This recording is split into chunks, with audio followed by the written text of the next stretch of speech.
Species interaction की शुरुआत कर दी थी हमने।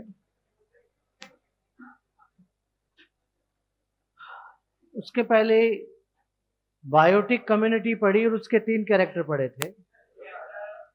बायोटिक कम्युनिटी के तीनों कैरेक्टर ऐसे थे जिसमें आपने स्पीसीज डाइवर्सिटी, डोमिनेंस और स्ट्रैटिफिकेशन को पढ़ा। तीनों कैरेक्टर ऐसे हैं जिनको कि हम अपनी आंखों से देख सकते हैं, फिजिकल व्यू होते हैं। बायोटिक कम्युनिटी के वो कैरेक्टर जो फिजिकल व्यू होते हैं वो स्ट्रक्चरल कैरेक्टर कहलाते हैं, और ऐसे कैरेक्टर जो कम्युनिटी में हो रहे हैं लेकिन दिख नहीं रहे उनको आप फंक्शनल कैरेक्टर के नाम से पुकारते हैं। जैसे एनर्जी फ्लो हो रहा है, दिख नहीं रहा, फोटोसिंथेसिस हो रहा है, मिनरल साइकिल हो रही है, ये फंक्शनल कैरेक्टर है। लेकिन जो कैरेक्टर हो रहा है और दिख रहा है वो स्ट्रक्चरल कैरेक्टर है, मतलब जो दिख रहा है वो स्ट्रक्चरल है, जो नहीं दिख रहा वो फंक्शनल। चलो एक काम करते हैं, मैं आपको कैरेक्टर बोलता हूं, आप बच्चे स्ट्रक्चरल और फंक्शनल बोलिएगा। Species diversity, stratification, dominance, energy flow, mineral cycle, species composition, structural. Species composition structural character है, ये ध्यान रखिएगा। कॉम्पोजिशन का क्या मतलब है? जैसे एक दिन मैंने आपसे कहा कि एक कम्युनिटी 10 स्पीसीज की डाइवर्सिटी रखती है। डाइवर्सिटी तो पता लग गई 10 स्पीसीज की है, लेकिन फिर आपने मेरे से पूछा कि सर कौन कौन सी स्पीसीज है, नाम बताइए। तो मैंने आपको बताना शुरू किया कि वहां आम का पेड़ भी उग रहा है, नीम का भी है, बबूल का भी है। क्या ये मैं उस कम्युनिटी का कॉम्पोजिशन बता रहा हूं? और कॉम्पोजिशन में आम, नीम, बबूल क्या हमें दिखता है? और जो दिखता है वो फंक्शनल या स्ट्रक्चरल? तो बेटा उसे स्ट्रक्चरल कैरेक्टर के नाम से पुकारेंगे। Food web complexity functional character है। Food web complexity functional character of community के नाम से पुकारा जाता है, ये ध्यान रखेंगे आप।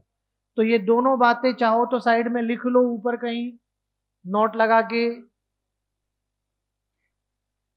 Species composition is a structural character of biotic community. Species composition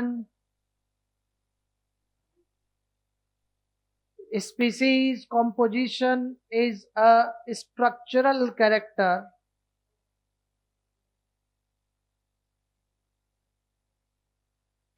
Species composition is a structural character of biotic community. Biotic community.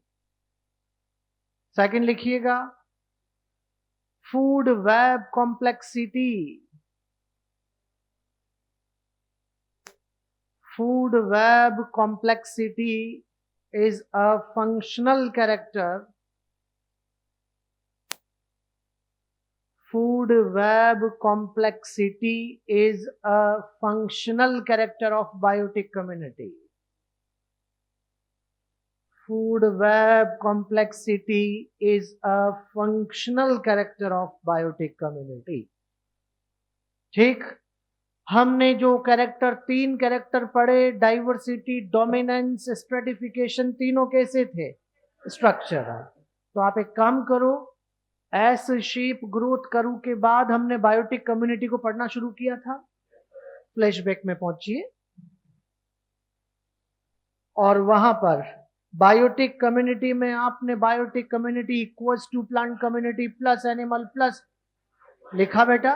उसके जस्ट नीचे देखो कैरेक्टर लिखा होगा, कैरेक्टर के आगे ब्रैकेट में लिखो स्ट्रक्चरल, क्योंकि तीनों कैरेक्टर कैसे हैं? स्ट्रक्चरल। नहीं मिला? मैं रिपीट करता हूं, पॉपुलेशन पढ़ते हुए एस शेप ग्रोथ कर्व पे पहुंचे।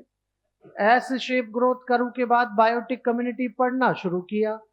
Biotic community equals to plant community plus animal plus microbial. उसके जस्ट नीचे लिखा कैरेक्टर, कैरेक्टर के आगे ब्रैकेट में लिखिए स्ट्रक्चरल। तो तीनों कैरेक्टर कैसे पढ़े बेटा? स्ट्रक्चरल।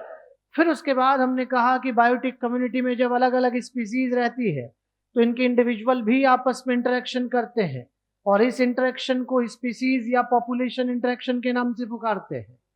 और पॉपुलेशन इंटरेक्शन इंट्रा और इंटर स्पेसिफिक टाइप का होता है। इंट्रा स्पेसिफिक डिटेल से नहीं पढ़ना तो डिटेल से इंटर स्पेसिफिक ही है, लेकिन फिर भी मैंने आपसे कह दिया कि इंट्रा स्पेसिफिक कोऑपरेटिव और कॉम्पिटिटिव दोनों तरह का है। चलिए आगे बढ़ते हैं आज इंटर स्पेसिफिक इंटरेक्शन में, पॉजिटिव इंटरेक्शन में पहला म्यूचुअलिज्म।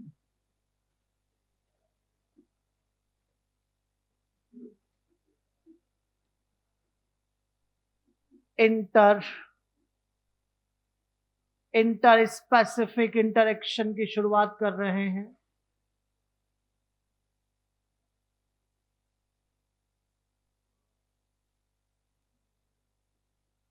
और उसमें सबसे पहले बेटा पॉजिटिव इंटरेक्शन, और पॉजिटिव इंटरेक्शन में फर्स्ट आता है म्यूचुअलिज्म। और म्यूचुअलिज्म में मैं आपको यहां पर ऑब्लिगेटरी म्यूचुअलिज्म पढ़ा रहा हूं। अगर नॉन ऑब्लिगेटरी म्यूचुअलिज्म हो गई तो प्रोटोकोऑपरेशन है। ऑब्लिगेटरी म्यूचुअलिज्म को आप सिम्बायोसिस के नाम से भी पुकारते हैं। सिम्बायोसिस। बोर्ड पे देखेंगे सब बच्चे। आज म्यूचुअलिज्म के टोटल 6 एग्जाम्पल पे चर्चा करेंगे हम, और इन 6 एग्जाम्पल में पहले 3 एग्जाम्पल ऐसे होंगे जिसमें ए और बी के बीच म्यूचुअलिज्म है। ए और बी लाइफ टाइम एक दूसरे के साथ ऐसे रह रहे हैं, फिजिकली एसोसिएट होके रह रहे हैं। दूसरे 3 एग्जाम्पल में ए और बी के बीच म्यूचुअलिज्म है, दोनों ऐसे रह लो, एरिया एक ही रहेगा, लेकिन at the time of mutualism दोनों को कांटेक्ट में आना ही पड़ेगा। तो यहां ए और बी के बीच म्यूचुअलिज्म, पहले 3 एग्जाम्पल इससे रिलेटेड होंगे और दूसरे 3 इससे रिलेटेड होंगे। तो पहले इस पे चर्चा करते हैं। और एग्जाम्पल में बेटा फर्स्ट एग्जाम्पल यहां पर आ गया, और वो है टर्माइट एंड ट्राइकोनिम्फा।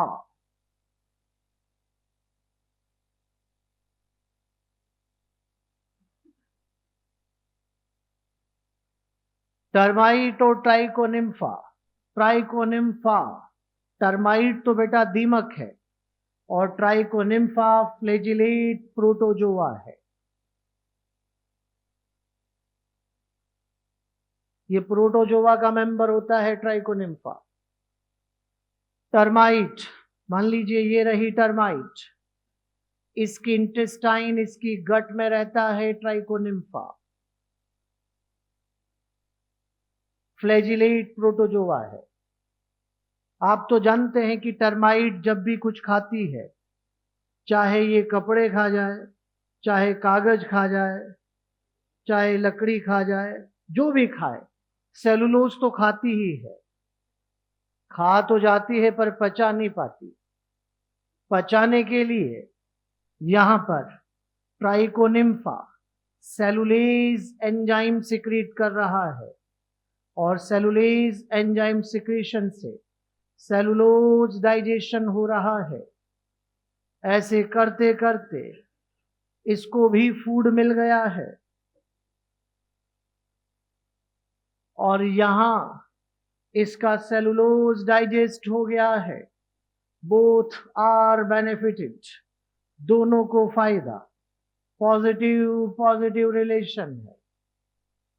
लेकिन असली बात तो तभी समझ में आएगी कि ऑब्लिगेटरी है कि नॉन ऑब्लिगेटरी। ट्राइकोनिम्फा को यहां से हटाओ, क्योंकि इंपॉर्टेंस तभी समझ में आता है जब हमने इसको हटाया। तो क्या ये सेलुलोज खाएगी? खाएगी, पर पचा सेलुलोज लगातार एक्यूमुलेट होती जाएगी और एक दिन मर जाएगी। मोर नहीं बेटा, मर जाएगी। बंगाली एक्सेंट नहीं चलेगा बेटा, माँ पे थोड़ा सा रुकना होता है, मैंने पहले भी समझाया था आपको। मर जाएगी बेटा। तो यहां पर ये ध्यान रखेंगे आप, अगर ऐसा है तो दोनों साथ हैं तो जिंदा है, उसको भी कोई रखने वाला नहीं है। कौन रहने की जगह देगा उसे, कौन प्रोटेक्शन करेगा उसका, वो भी अलग नहीं रह पाएगा, मर जाएगा। तो दोनों साथ हैं तो जिंदा है, अलग कर दिए तो मर जाएंगे। अगर ऐसा है तो बेटा समझ जाइए रिलेशन ऑब्लिगेटरी टाइप का है, और ऐसा ही है। तो यहां पर कुछ क्वेश्चन बच्चों के मन में और भी आ जाते हैं। बच्चे यहां पर ये भी पूछने लग जाते हैं कि सर एवोल्यूशनरी सीक्वेंस में ऐसा क्यों नहीं हुआ कि टर्माइट ने सेलुलोज के अलावा कुछ और खाना क्यों नहीं सीखा, ये सेलुलोज ही क्यों खा रही है। तो मेरा तो सीधा आंसर होता है कि मैंने टर्माइट को मना किया है कि तू एवोल्यूशन मत कर, करे ना एवोल्यूशन, कुछ और खाना सीखो। जिस दिन तुम कुछ और खाने लग जाओगी हम तुम्हें यहां पढ़ना छोड़ देंगे। सही है, अभी तो जो हो रहा है वही करेंगे ना। तो बेटा समझ जाइए ये नेचुरल सिलेक्शन का पार्ट है। अभी हमें यहाँ कोई मना थोड़ी है, कर टर्माइट एवोल्यूशन कर, कुछ और खाना सीख। अगर ऐसा हो गया तो पढ़ना छोड़ देंगे, हमारे क्या दिक्कत है। चलो भाई आगे बढ़ते हैं, एक और एग्जाम्पल आ रहा है। अभी अभी अभी लिखना, लाइकेन। लाइकेन में सब बच्चे जानते हैं कि फंजाई और एल्गी का रिलेशन है। अरे सही है, फंजाई का काम यहां पर प्रोटेक्शन है। कैसे? गजब, मैं समझ गया। ये रहा लाइकेन का थैलस, यहां पर आप देखो ये रही फंजाई, ये रही एल्गी, ये रही फंजाई, ये रही फंजाई, और ये रहे राइजोइड्स। ऐसा होता है थैलस। ज्यादा हिस्सा किसका है? घर फंजाई का है।